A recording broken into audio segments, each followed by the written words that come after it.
O tempo da purificação do santuário.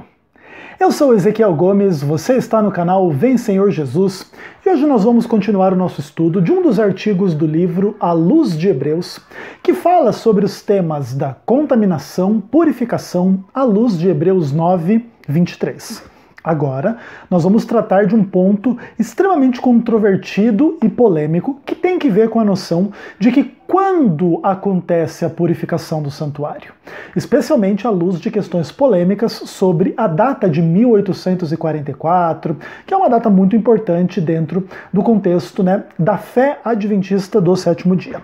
Então, sem mais delongas, William Johnson escreve o seguinte: Hebreus ensina que Cristo completou sua obra purificadora no Calvário.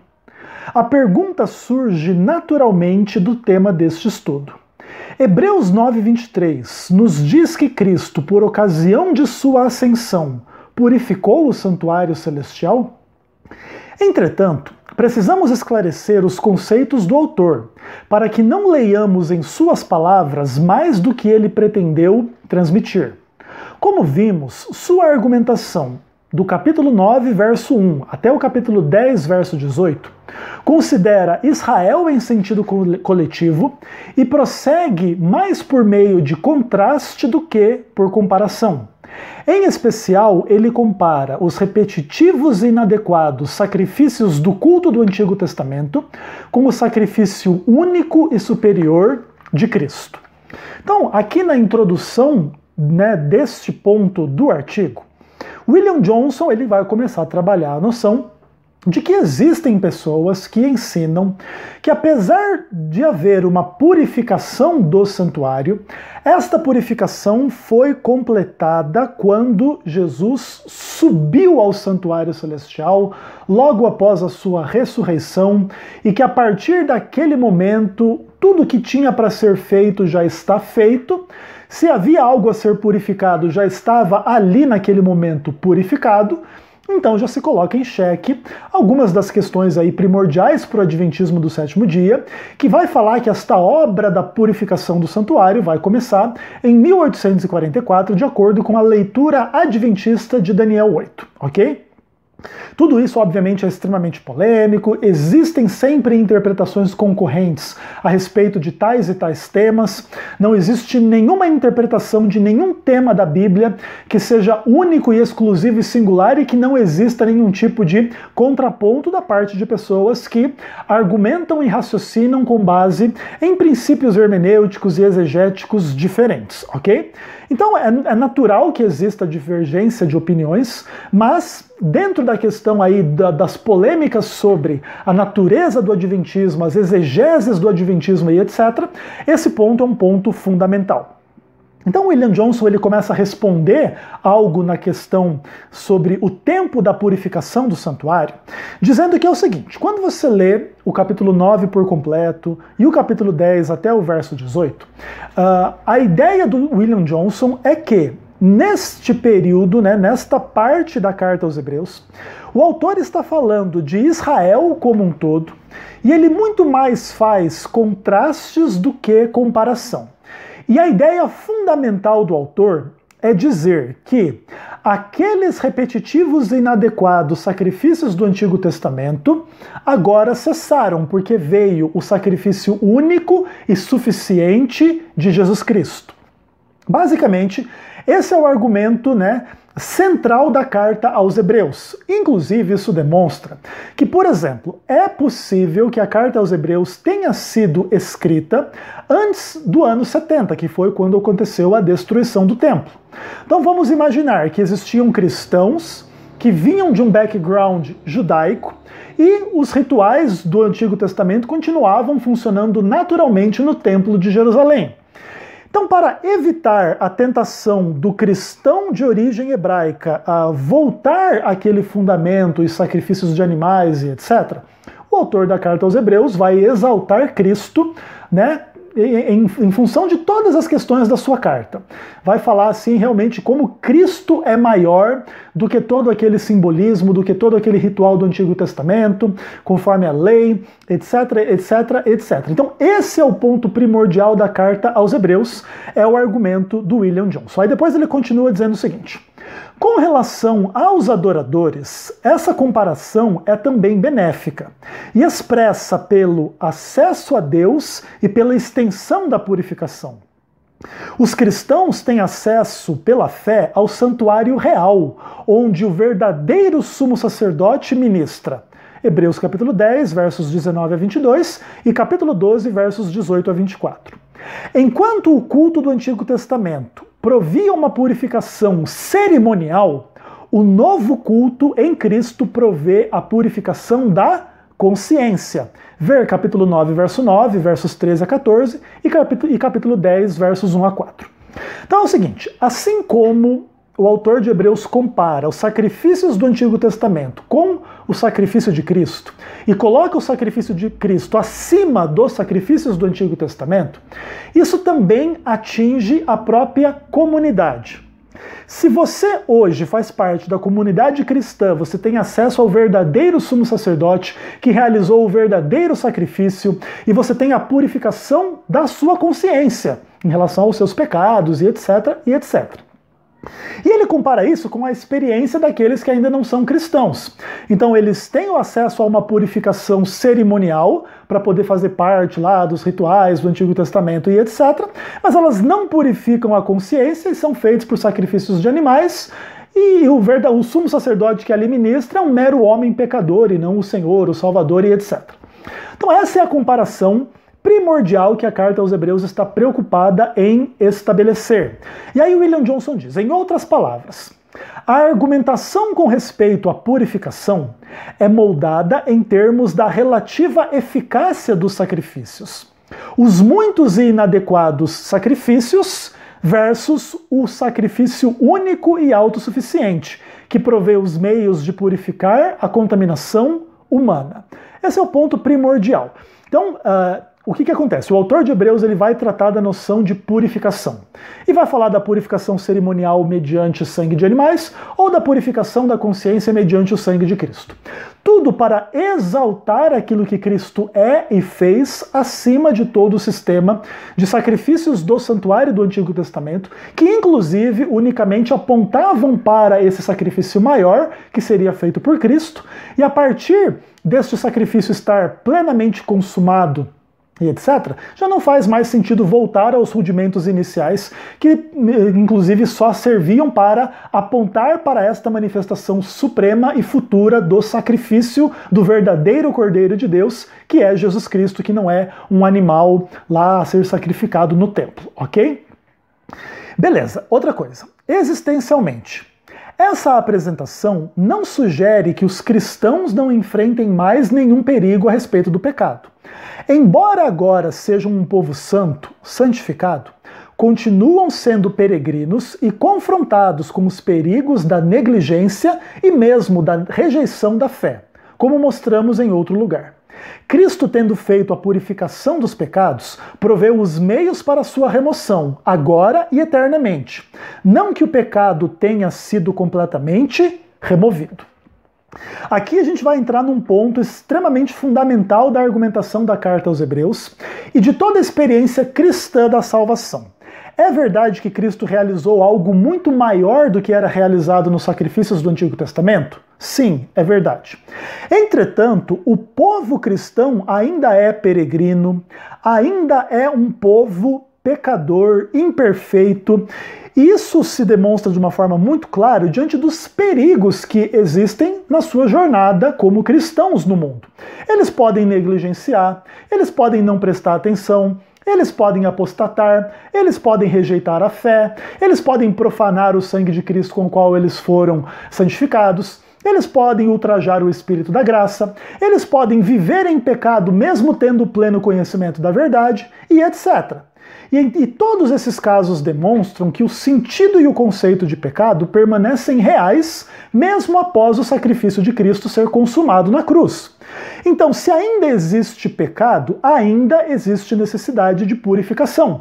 Por isso que a Bíblia diz que o sangue de Cristo purificará a nossa consciência de obras mortas para servirmos ao Deus vivo. Ou seja, o sangue de Cristo, ele não cessou de ser o agente por excelência de purificação lá na cruz do Calvário 2000 anos atrás. Ele ainda é o agente de purificação, enquanto dele se faz necessário pela experiência do pecado. Então eu sou um pecador hoje, mais de 2000 anos após aquilo que Cristo fez na cruz do Calvário. O sangue que ele derramou lá é o agente da purificação da minha consciência hoje, demonstrando, que esta purificação ainda está em andamento. Ela não cessou lá há 2000 anos atrás, quando Jesus morreu na cruz do Calvário, ok? E uma coisa importante é o seguinte, ainda que eu tenha aceitado a Jesus como meu Senhor e Salvador, e eu tenha tido uma experiência muito mais excelente do que a experiência do culto do Antigo Testamento, ainda assim, o pecado não foi completamente removido da face da terra. Ainda tem morte, ainda tem sofrimento, ainda tem transgressão, ainda tem perigos espirituais, tentações, a obra do diabo, as seduções do mundo, da nossa própria carne, as nossas próprias fraquezas e etc. E isso tudo demonstra que o pecado ainda é real, por isso que a purificação do pecado ainda também precisa ser real para que possa existir salvação, ok? Tudo feito com base no que Cristo realizou na cruz, mas tudo sendo aplicado posteriormente, muito tempo depois que a cruz já é fato consumado. Aí ele continua dizendo o seguinte, de fato, o raciocínio do autor, aliás, pulei um parágrafo aqui, outro parágrafo diz assim, nem Hebreus 9:23 necessariamente implica que as coisas que se acham nos céus foram purificadas no Calvário. Como notamos, a ideia não é desenvolvida em Hebreus. O tempo no versículo é obscuro. Temos apenas a observação da necessidade da purificação das coisas celestiais. De fato, o raciocínio do autor com relação ao ministério celestial de Cristo não aponta em direção a uma obra completada no Calvário, ao passo que dá poucos detalhes relativos à natureza da função do sumo sacerdote. Ele claramente sustenta que um ministério está sendo realizado agora. Bom, aqui o ponto é muito importante. Assim como aquilo que Jesus realizou na cruz do Calvário não eliminou o pecado da face da terra lá naquele momento, e o pecado ainda existe até hoje, o que William Johnson está dizendo é o seguinte, diante disso, não significa que o que ele fez na cruz do Calvário já resolveu o problema da purificação do santuário hoje, ou no momento em que o autor da carta aos Hebreus escreveu esta carta.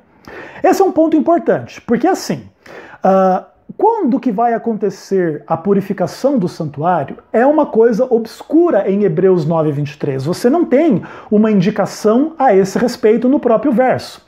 Você tem a indicação que é necessário que as coisas celestiais sejam purificadas com sacrifícios superiores aos sacrifícios de animais do Antigo Testamento. Mas não existe nenhum indício nesta frase de que esta purificação aconteceria no momento da ressurreição, no momento da ascensão, no momento lá do cumprimento da profecia de Daniel 8:14 em 1844. Esse é o ponto para o qual nós estamos chamando a atenção. Então a ideia precisa haver uma purificação, mas em questão de quando e como essa purificação acontece, as questões não são absolutamente claras. O como é claro no sentido de ser através do sangue de Cristo. É só o sangue de Cristo que pode purificar. Ok. Agora, como que é a dinâmica da aplicação do sangue de Cristo à purificação do santuário celestial, em termos assim de tempo e cronologia, não é algo claro em Hebreus 9:23. E isso tem que ficar claro.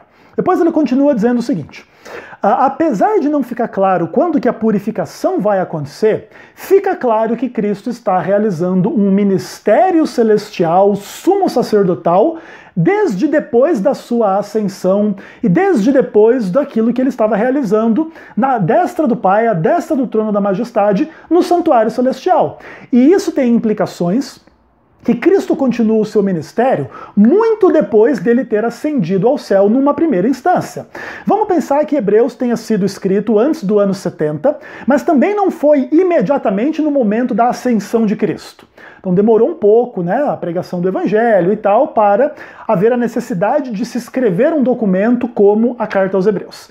Então, durante aquele tempo todo, Cristo já havia sido entronizado, já estava exaltado à destra do trono da majestade, e ainda assim ele estava ali intercedendo, ele estava ali, né, por nós diante do Pai, vamos pensar assim.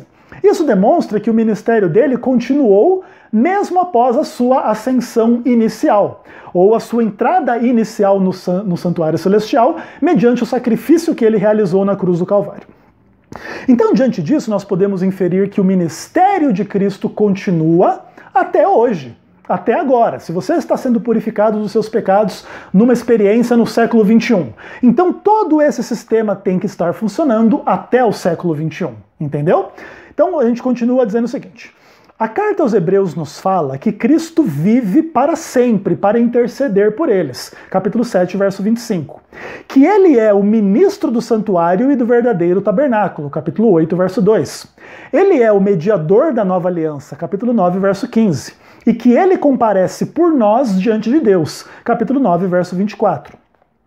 Tendo realizado o aniquilamento do pecado pelo sacrifício de si mesmo. Capítulo 9, verso 26. É manifesto que a purificação dos pecados na cruz de modo algum nega a continuação da atividade divina para o cumprimento do plano da redenção. Então veja, a carta aos Hebreus ela vai colocando que Cristo está lá intercedendo por nós, como ministro do santuário, mediador da nova aliança, comparecendo por nós diante de Deus. Ele realizou a purificação dos pecados, pelo sacrifício de si mesmo e etc. Mas isso não nega que ele não continue a trabalhar pelas pessoas em função daquilo que ele realizou. Então aquilo que ele realizou na cruz é, vamos pensar assim, a garantia fundamental de que ele pode salvar, e ele continua salvando. Então veja bem, a aplicação histórica da salvação, ela segue muito além da morte de Cristo. É isso que ele está dizendo aqui. Então existe uma continuação da atividade divina para o cumprimento do plano da redenção. E aqui a gente está começando a construir um paradigma muito interessante, que geralmente é um paradigma não, vamos pensar assim, entendido e não aceito por quem trabalha dentro de paradigmas calvinistas de uma forma especial, que inclusive é o grupo que mais ataca a noção, né, da compreensão adventista do ministério celestial de Cristo, do juízo investigativo e assim por diante. Alguns arminianos, no afã de atacar a teologia adventista porque não mantém as mesmas compreensões da teologia adventista, às vezes usam os argumentos lá dos calvinistas. Inclusive, em grande medida, essa ideia que a igreja adventista é uma seita que nega a palavra de Deus porque crê nisso e crê naquilo, e Ellen White, e o santuário, e o juízo, e os mortos e não sei o quê. Geralmente essa argumentação foi toda desenvolvida dentro de um background calvinista. E alguns arminianos que não têm a fé adventista usam isso sem saber que por detrás destas polêmicas existem compreensões calvinistas em relação ao cessacionismo, em relação à expiação limitada, em relação à doutrina da perseverança dos santos e outras coisas pelas quais nós adventistas como arminianos não concordamos com os calvinistas, ok? Então aqui a gente está construindo um paradigma muito interessante. A obra de Cristo ela é completa na cruz, mas ela é aplicada em sentido histórico muito após a cruz. Tanto que a salvação ela se torna historicamente manifestada muito depois da cruz. Se você tem a sua experiência de salvação no século XXI, você vê que ela acontece muito depois do sangue derramado sobre a cruz. O que mais? Também assim, Hebreus 9:23 é um importante versículo para a compreensão adventista do sétimo dia, da doutrina do santuário. Tendo em mente que a argumentação de Hebreus recorda do Calvário, em vez de olhar para o futuro, não podemos usar esse único versículo de modo inadequado. Podemos, contudo, recorrer a ele para fundamentar a ideia essencial da necessidade da purificação das coisas celestiais. O que William Johnson está dizendo é o seguinte: o foco de Hebreus é muito mais sobre a cruz do que sobre qualquer desenvolvimento que haveria no futuro, certo? Isso é claro. Sendo assim, nós não podemos dizer, por exemplo, que Hebreus 9:23 fala da purificação do santuário em 1844. Não, isso não é verdade. Isso vai ser dito em Daniel 8:14. não em Hebreus 9, 23. O foco de Hebreus é no passado, naquilo que Jesus realizou, justamente para exaltar Cristo diante de uma audiência inicial que estava flertando com um retorno aos sacrifícios do Antigo Testamento por causa do seu background judaico, ok? Esta é a questão. Então a gente não pode dizer que Hebreus 9, 23 fala de 1844. Entretanto, podemos dizer que fala da purificação do santuário. Ok, isso sim. E aí o elemento de tempo não vai ser tirado de Hebreus 9, 23, mas de Daniel 8, ok? Ficando isso claro, as coisas ficam mais simples da gente entender. E por fim, além disso, compreendendo que a completa argumentação teológica de Hebreus prossegue com referência ao sacrifício, todos os sacrifícios do Antigo Testamento e o sacrifício único de Cristo, não deveríamos permitir que o livro seja forçado a referir-se a temas alheios ao seu propósito. Para ser preciso, Hebreus ensina que o grande sacrifício Jesus proveu o que todos os animais não puderam, a solução para o problema do pecado. Um sacrifício que é capaz de purificar decisivamente, mas não menciona quando o santuário celestial deva ser purificado. Então, na exegese pura de Hebreus, nós não encontramos o momento da purificação do santuário. Nós só encontramos a necessidade da purificação do santuário. E o mais importante é a gente entender que na mentalidade do autor de Hebreus, o sacrifício de Cristo é muito maior, muito mais efetivo, muito mais essencial do que os sacrifícios de animais do Antigo Testamento. Isto posto, a gente consegue colocar uma coisa de forma bem clara. Hebreus 9, 23 não fala quando o santuário seria purificado, mas fala da necessidade da purificação do santuário. E para nós, isso basta. Porque nós, adventistas, defendemos o quê? A necessidade da purificação do santuário celestial. Ponto. E que este santuário purificado, ou será purificado, ou está sendo purificado, dentro do contexto do quê? Da profecia das 2.300 tardes e manhãs, que tem a sua conexão com a profecia das 70 semanas. E agora, para a gente ter uma visão um pouco mais clara a respeito desta questão, não basta estudar Hebreus 9, temos que voltar a Daniel capítulo 8 e Daniel capítulo 9. Isso é importante de vocês entenderem, porque uma mera exegese de Hebreus não coloca o quadro completo da fé adventista em perspectiva. Verdade. Mas coloca um elemento muito importante. Independentemente de quando essa purificação acontece, o livro de Hebreus defende a necessidade da purificação do santuário celestial.